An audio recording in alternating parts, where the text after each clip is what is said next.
Hey everybody, thank you so much for joining me here, my YouTube channel once again. You know, I want to put out an appeal to the men, the males that are watching this today. And please, if you're a female, if you're a woman, if you're a girl, please carry on watching because there's some things you need to learn about us men.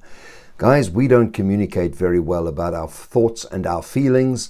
And very often we think, oh, but that's very girly to do. Well, firstly, that's a very sexist thing to say, but also it is 100% inaccurate.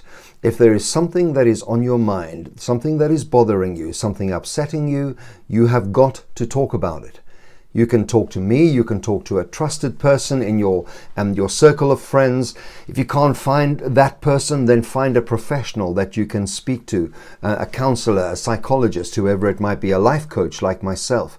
There's a lot of pressure on men to be everything that they can possibly be, but there's often very little support for men to be everything that they can possibly be. We're expected to carry the can. We're expected to be the breadwinner. We're expected to be the person that holds things all together. Very often I've spoken to men who have gone through a crisis and their family has gone through a crisis and difficult times and hard things have been happening. And I say to them, why are you not sharing your emotion? Why are you not crying it out? Why are you not speaking to somebody? And they come up with that awful response that says, well, I'm just trying to be strong for the family. Why?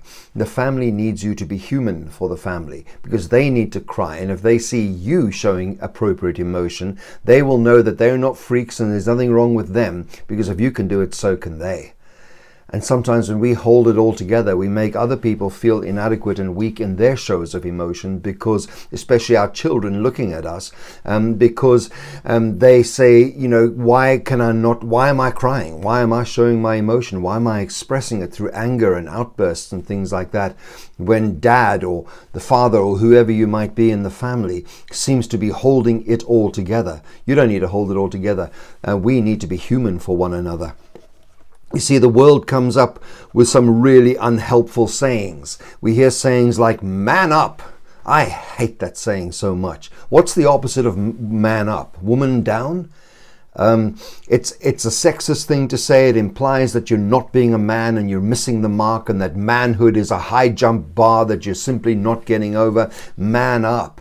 That's not okay. Man up means don't have problems, don't have a bad day, don't ever feel like you're not quite good enough, don't ever feel like that. Well, you are allowed to. There are 33 million men in the UK. 8% of them suffer with depression, and that's just the ones that have admitted it. So what's 8% of 33 million? It's 2.6 million just in our country here who are depressed in the UK. 40% of those 2.6 million, that's 1,040,000, will never ever talk about it. 1,040,000 will never ever talk about it. They'll say, yeah, I'm depressed, but they won't do anything about it. We have got to understand that these are precarious times. We're living in perilous times. There are wars. There are famines happening. There's money shortages. There's an energy crisis here in the UK. There's certainly a leadership crisis in the UK where there's no one particular person standing up in government that appears to have answers. We are in crisis. Let's call it what it is. And we need men that are well in touch with their emotions. We need men that are well in touch with who they really are as human beings and the fact that they are allowed to cry. They are allowed to express themselves in non-harmful, non-violent ways. Don't you dare tell me that you punched your loved one because you were upset. No, you're not a man. The moment you raise your hand to a woman, you're no longer a man. Men are often expected to be the breadwinners, strong, dominant, in control, and while these aren't inherently bad things, they can make it harder for men to reach out for help and to open up.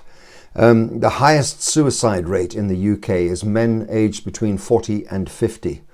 Men are also more likely to use potentially harmful coping methods such as drugs or alcohol, pornography addictions, and they're less likely to talk to family or friends about their mental health. You're running on empty.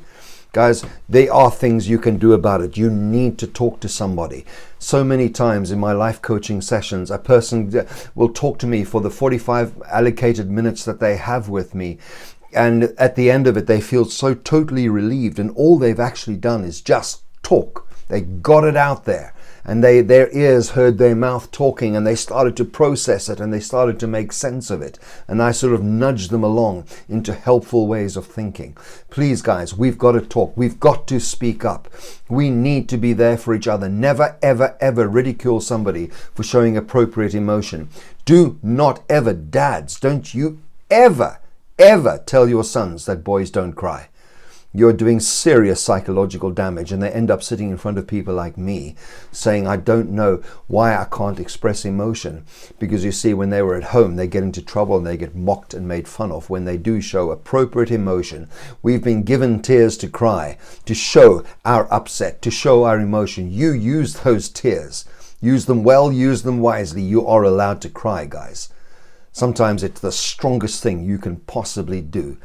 Do not try and hold on to some sort of strength that it's impossible for us to have all the time. You're allowed to be weak. You're allowed to have a bad day. You're allowed to cry. Please, please talk to somebody. If you need to get hold of me, do that. But wherever you are, whatever you do right now, be blessed. Reach out for help. You are so, so valuable.